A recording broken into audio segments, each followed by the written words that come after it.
Hi Virgo, this is Jov. Welcome back sa ating channel. By the way, Virgo, this is your weekly Gabay Tarot reading ngayong July 13 to 19, 2026. Gamitin ng reading na ito bilang kabayin lamang. Tandaan Virgo, kunin niyo lamang ang mga mensaheng tumatama sa inyong sitwasyon at iwanan ang hindi. Gabayin lang ito at ikaw pa rin ang may hawak ng tadhana mo.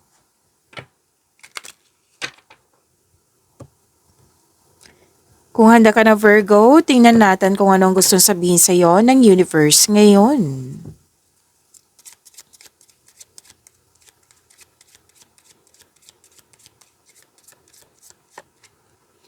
Mga parating po para kay Virgo ngayong July 13 to 19, 2026.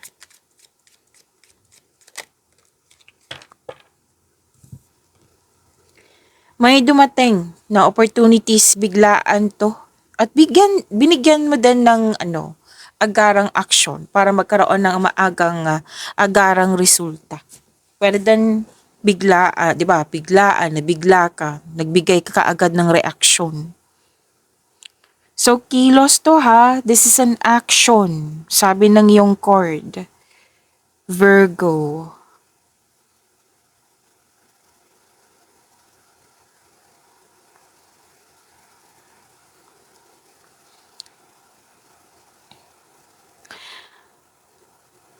Okay. So, bibigyan mo talaga to ng effort, focus, dagdag na pagsisikap na kailangan harapin, kailangan bigyan ng aksyon nga.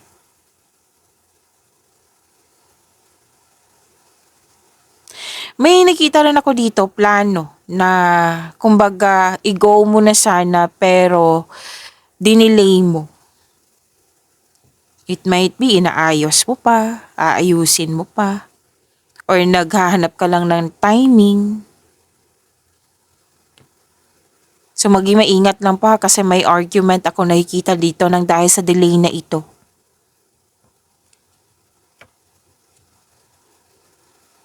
So may nakita ko ditong haharapin mo itong papeles na nakikita ko dito. Na kumbaga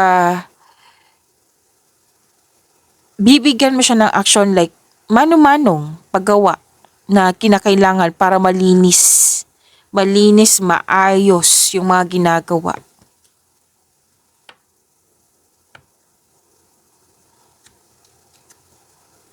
So may cancel dito na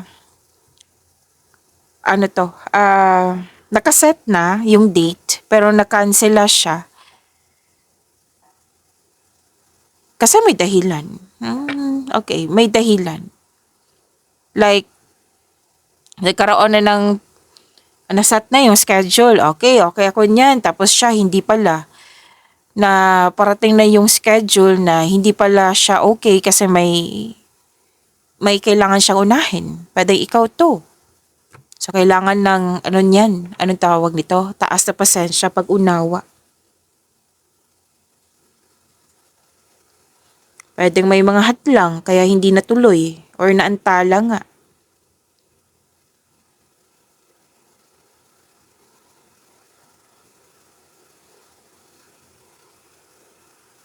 Pwedeng akalang mong na-approve na pero hindi pala. So, yan na nagko-cause ng delay. Kaya nga ang sinabi ng card kanina pa kailangan ng pag-unawa, kailangan ng mahabang pasensya kasi may dahilan naman po iyan.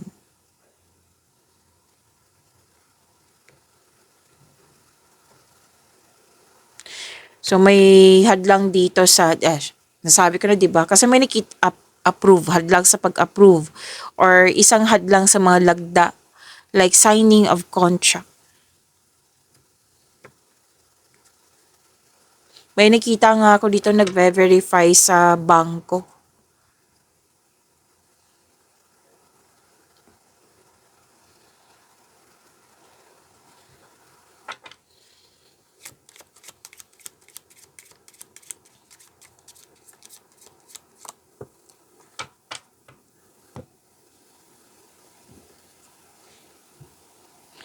Okay, nagpakonsulta ka dito sa isang lalaki.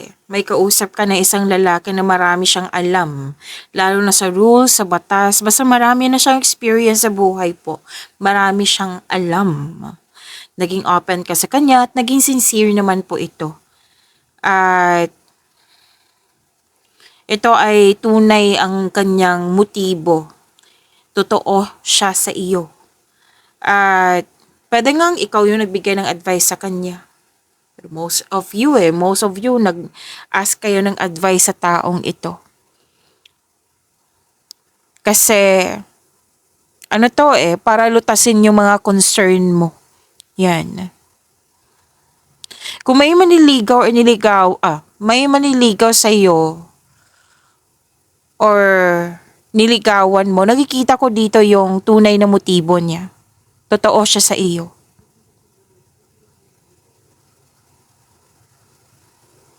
Kung sa career man po ito,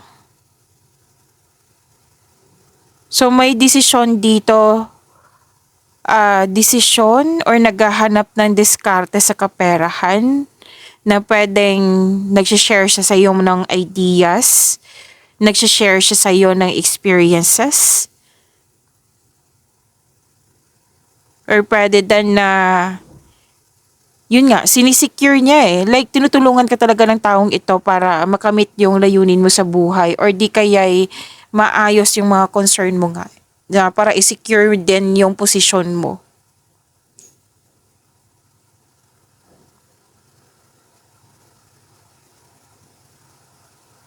May nakita rin akong signing of contract mo dito. Or desisyon sa pamumuhunan. Yes.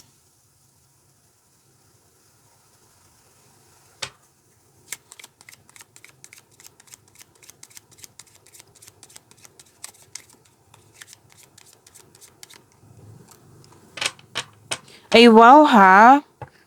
This is overcoming hardships, of overcoming obstacles. This is victory, mahigit pa sa success. Tagumpay po ito, i-claim niyo po. Successful resolution of long-term struggles. Achievement. Yan. So this is tagumpay ha. I-claim niyo po, deserve niyo po ito. Virgo. So tinatalo mo ang iyong mga hadlang. Nanalo ka sa kompetisyon, pabor sa iyo, nanalo ka, na-resolve na yung malaking krisis sa iyong buhay. So magiging maayos na. Ang katarungan at tagumpay ay matatag sa iyong panig. Pabor nga sa iyo So kung may mga yun nga, crisis, mga concern kayo dyan, lalo na sa legal concern, magiging maayos na po ito.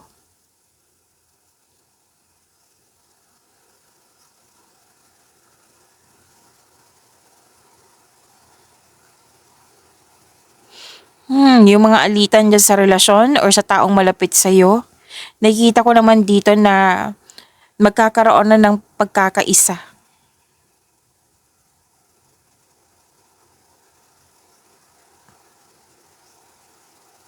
May nagsasabotahe nga dito or pwedeng nangingialam sa inyong connection, sa inyong relasyon or sa inyong pamilya. Basta may nakita kong ganyan Pero matagumpay po na overcome niyo po ito. Itong mga concern nga. Sa career, oh, congratulations. May nakita ko dito sa career Like, sa lahat ng let's say, mga dusen-dusen ng mga aplikante, ikaw lang yung natanggap. So, wow. Kumbaga, congratulations. Pagkapanalo nga to winning. Yung hindi nagkaroon ng pagkakaunawaan, oo, magkakaayos po. Magiging maayos na po.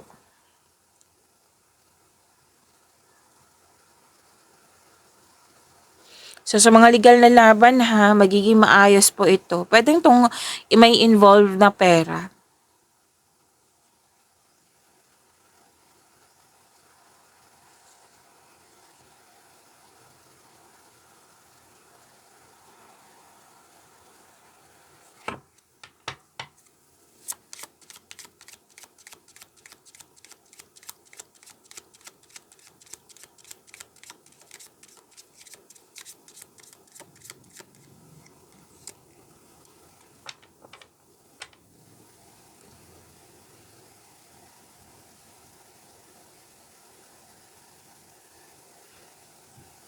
Ang sabi na yung card, wag niyo i-pressure yung sarili niyo ha. Kasi nakita ko dito yung burnout. May marami iniisip, marami din ginagawa at the same time.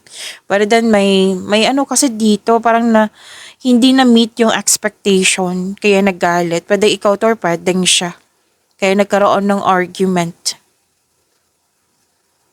Pwedeng na-annoy ka din sa delay.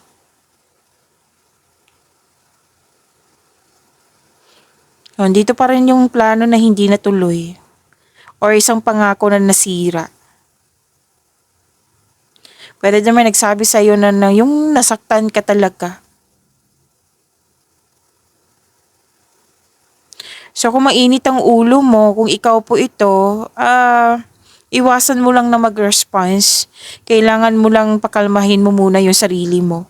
Kasi nakikita ko dito kung mag-response ka, nakikita ko yung pagsisisi po. Kasi nadala ka sa init ng ulo eh. Kung ikaw man po itong mainit ang ulo ha, pwedeng kapwa mo to, kung hindi man po ikaw.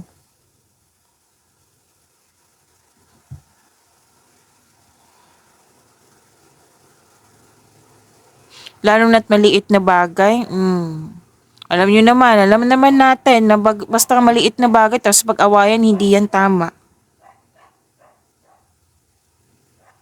So, wag sanang mag-response ka agad. Pag-isipan na mabuti.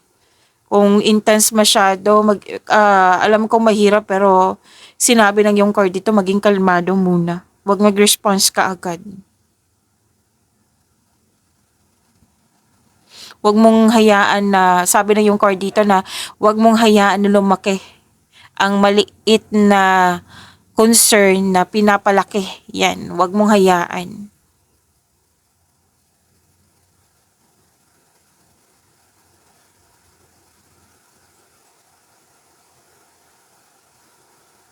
Wag sanang mainis sa delay na ito kasi may nakita ko dito eh, usapan nyo talaga. Deal, kanina pa ito, tatlong card na mismo nagsabi dito na hindi natuloy or nantala nga na sobrang inis mo. And that's normal pero sana, yun nga, kung may nasabi, pigil-pigilan muna. Wag magsabi. Kumbaga, wag magpadala sa init ng ulo.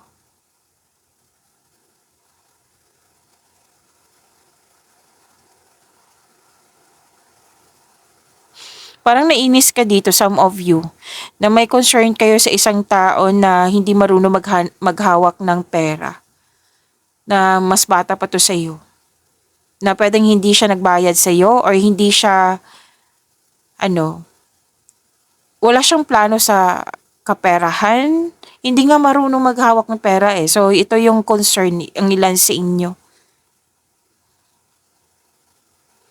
May hindi nagkaroon ng pagkakaunawaan nandito sa yung pagsingil sa utang. Mm.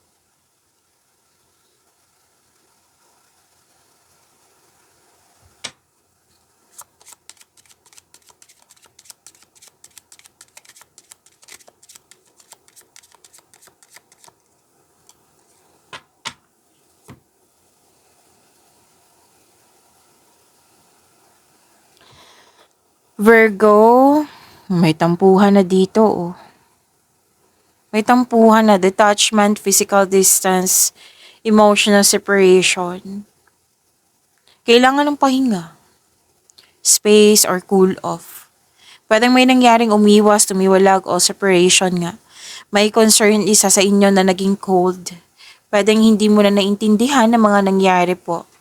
Pero sabi dito ng iyong cord na mag-pause and rethink muna. Time for reflection ay kinakailangan po. Alamin mo muna kung ano ang punot dulo na ito para mabigyan mo ng sagot or solusyon po. Iwasan na pilitin ng isang sitwasyon.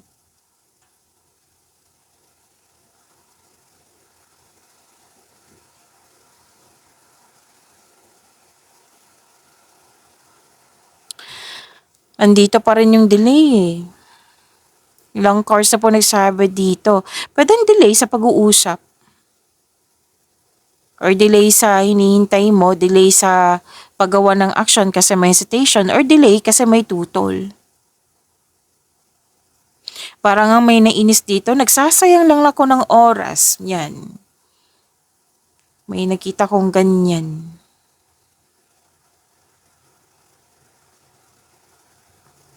So may connection dito na parang nasira, tampuhan, nag-away ba or yun nga, pwedeng dumiwalag.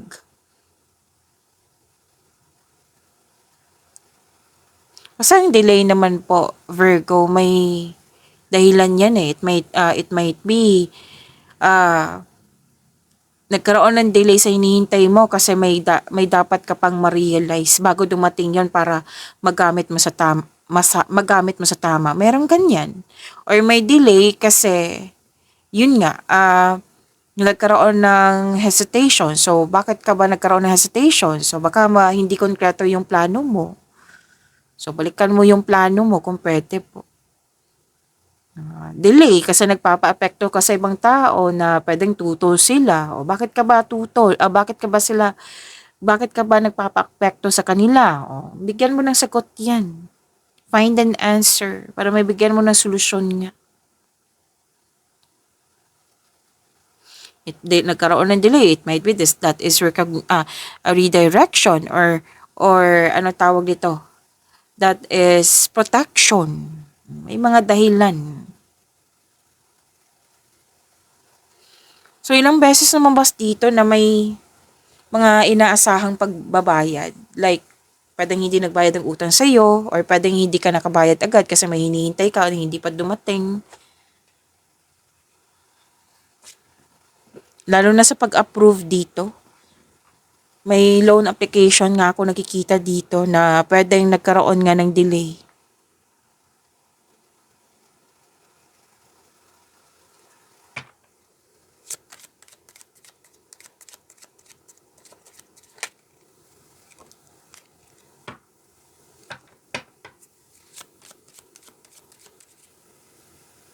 Okay.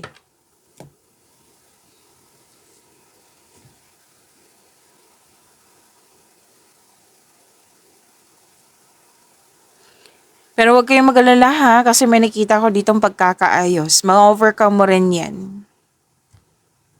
Magkakabate din kayo. Magiging maayos din yan. Kasi may forgiveness po. Pagkakaisa, reunion, pagpatawad nga. So may dito, ibinalik ang kapayapaan, ibinalik ang pagkakaisa. Yung nagkaroon ka ng loss of connection sa isang tao, nakikita ko dito yung pagkakasundo. Yung hindi nagkaroon ng pagkakaunawaan, magiging maayos na po. Kung ano man yung mga challenges yan, mga concern mo, magiging maayos na po ito.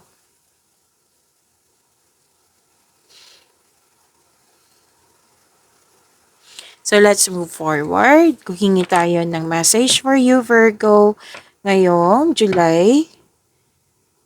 Silipin ko muna. July 13 to 19, 2026.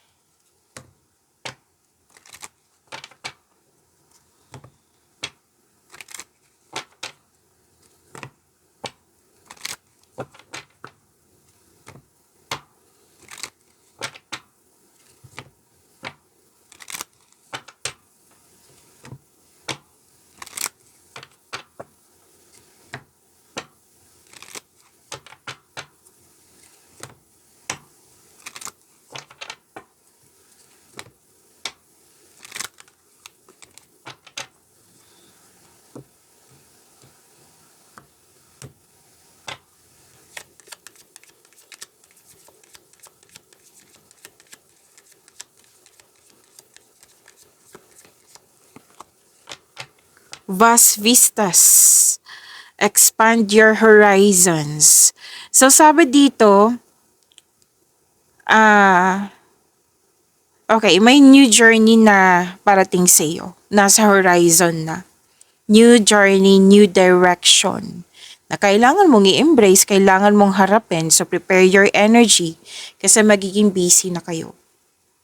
So, sa new direction na ito, magagamit mo yung mga hidden skills mo, experiences mo. Pwedeng itong new journey na ito ay naka-align sa passion mo na alam mo yung gagawin mo.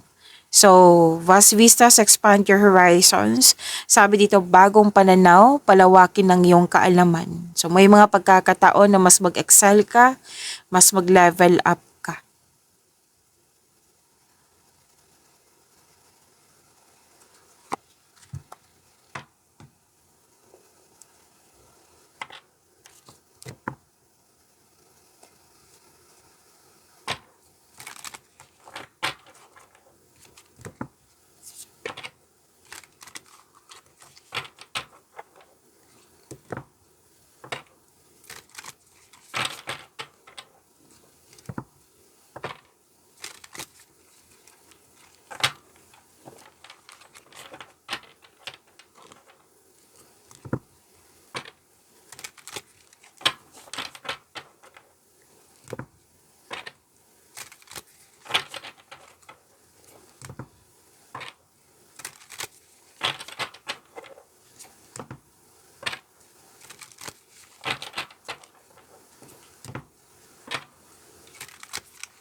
Energy pa para kay Virgo ngayong July 13 to 19, 2026.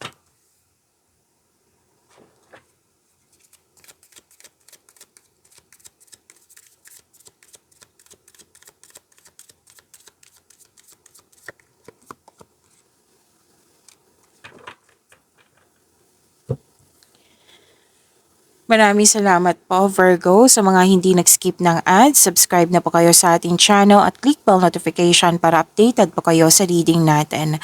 Para po sa mga gustong magpa-reading po, comment po kayo ng personal reading and check my reply sa comment section.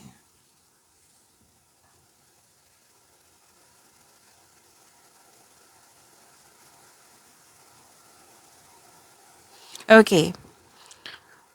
Virgo, your energy, may tradisyon na masusunod. Any kind ng tradisyon ng Pinoy masusunod po. Yes. Nakikita ko rin dito na makakatanggap ka ng divine wisdom. May usapin din tungkol sa teacher, student, sa school, education. You're showing your kindness to everyone pero may babala yung card mo dito ha. Kasi may nag-aabuso sa iyong kabaitan. So put limitation, wag na lang magalit. Put limitation po kung pwede po Virgo. So yan po, may masusunod na tradisyon like may nakita nga ako ditong pamamanhikan, wedding bells is coming, magmasteral, mag-board exam, or any kind of tradisyon ng Pinoy. Masusunod po. And some of you, you're earning money as a teacher. Sa mga nag-iisip dyan ng bagong career, yan, may nakita ko ditong nagtuturo eh. Nagtuturo. Pwede yung professor, teacher, instructor, coach. Yan.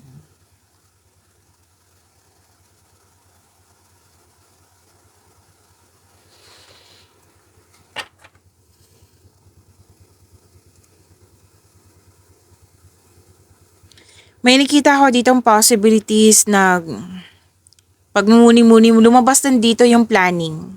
Contemplation, planning. Nagmuni-muni, nag-iisip ng mga plano pangarap sa buhay, nag-iisip ng mga desires sa buhay. Nakita ko nga dito na pwedeng marami kang nililigawan, marami nang ligaw sa'yo, na nag-iisip ka dito kung sino sa kanila yung genuine na may love sa'yo. Kumbaga pumipili ka.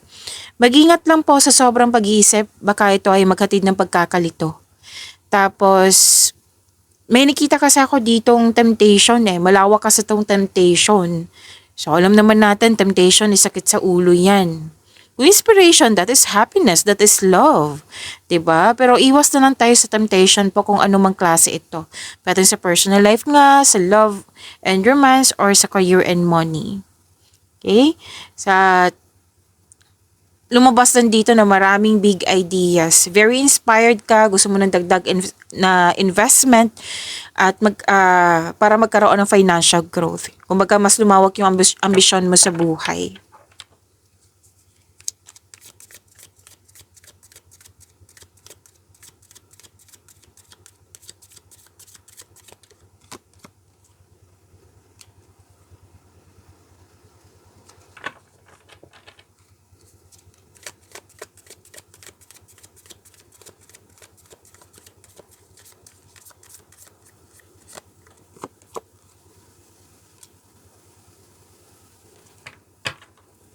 Lumabas dito Virgo, napagod kayo.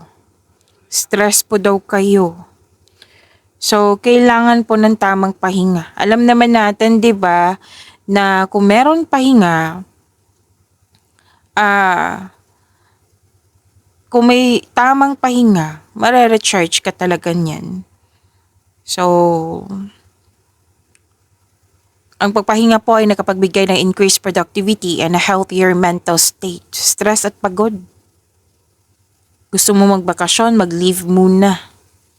So this card asks you to relax, calm your mind, and reflect. Tamang tulog, tamang meditation ay kailangan po.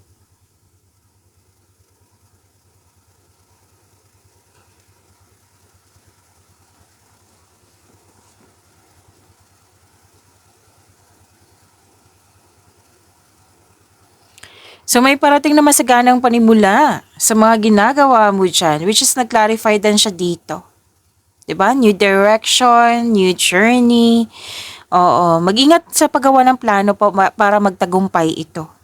So, ang ilan sa inyo, dalawang card na mismo nagsabi dito from here to here na dinidevelop nyo po yung bagong hobbies nyo, skills nyo, kasi nga gusto nyo ng dagdag income. So, you're very focused, natutok kayo sa mga ginagawa nyo, you're putting effort without rushing. So, hindi kayo nagmamadali. May mabuting balita pala tungkol sa bagay na papasukan like loan application, scholarship application, job application, or any kind of application na naka-align sa inyo career and money. Yes, makakatanggap po kayo ng mabuting balita. Congrats po. Kung hindi man po ikaw to, pwedeng taong malapit sa'yo kung ano yung achievement niya, achievement mo na rin. Maging bukas din kayo sa mga advice na nakakatanda sa'yo or may well-experienced na sa yung pinasukan mong karera.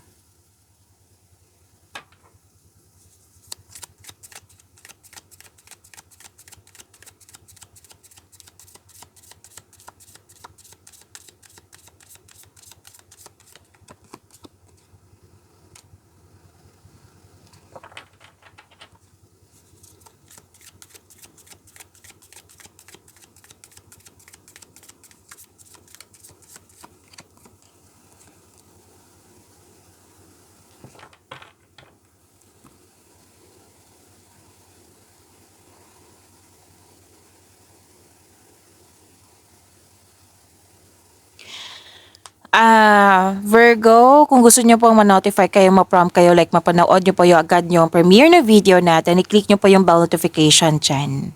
At kung hindi nyo pa alam kung paano po magpaturo po, huwag nyo din kalimutan na mag-subscribe sa channel natin. Nag-o-offer po ako ng rush reading. Kung gusto nyo po, comment down personal reading at antayin yung reply ko.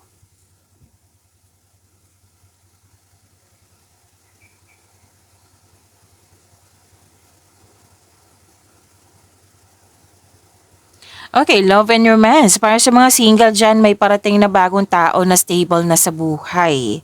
It might be, puro fire signs to, Aries, Leo, Sagittarius. So far, hindi pa naman tayo tapos sa reading na ito. Kukuha pa tayo ng isang card. Sa mga marelasyon sa buhay mag-asawa, kayong dalawa ay matured enough na, loyal sa isa't isa. Both of you are taking an action and stability upang may palago palalo ang inyong relasyon. Babala lang po sa ego clashing.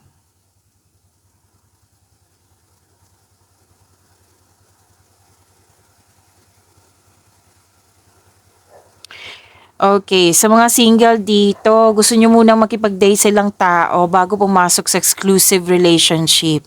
Mas mainam talaga na kilalanin muna kung swak ba kayo sa isa't isa. Nakikita ko dito, single ka man marelasyon sa buhay mag-asawa, naiirita ka sa mga taong tanong ng tanong sa'yo.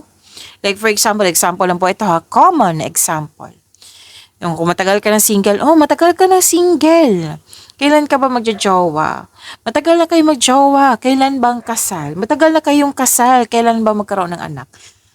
Yung nakipag-compete, nakipag-rival, na pinipressure ka. So, habaan na lang pasensya, put limitation na lang, put boundaries kung kinakailangan po para hindi ka mainip or mainis.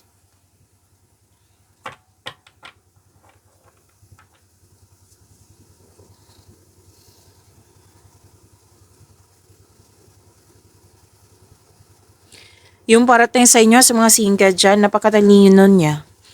'Di ba sinabi kanina ng dalawang cards, it might be this is a fire signs, Aries, Leo, Sagittarius. May lumabas din dito na air signs, Gemini, Libra, and Aquarius. Matagumpay sa buhay, matalino, tapos mukhang na-fall ka sa kanya the way siya magsalita. Sa mga relasyon sa buhay mag-asawa, ginagamit mo, ang isa sa inyo, ginagamit ang lohika kaysa sa emotion, mataas ang pasensya. Okay, nagbigay ng mahabang pasensya. Pag-imanin niyo po yung blessings na binigay sa inyo, Virgo. See you tomorrow. Maraming salamat po.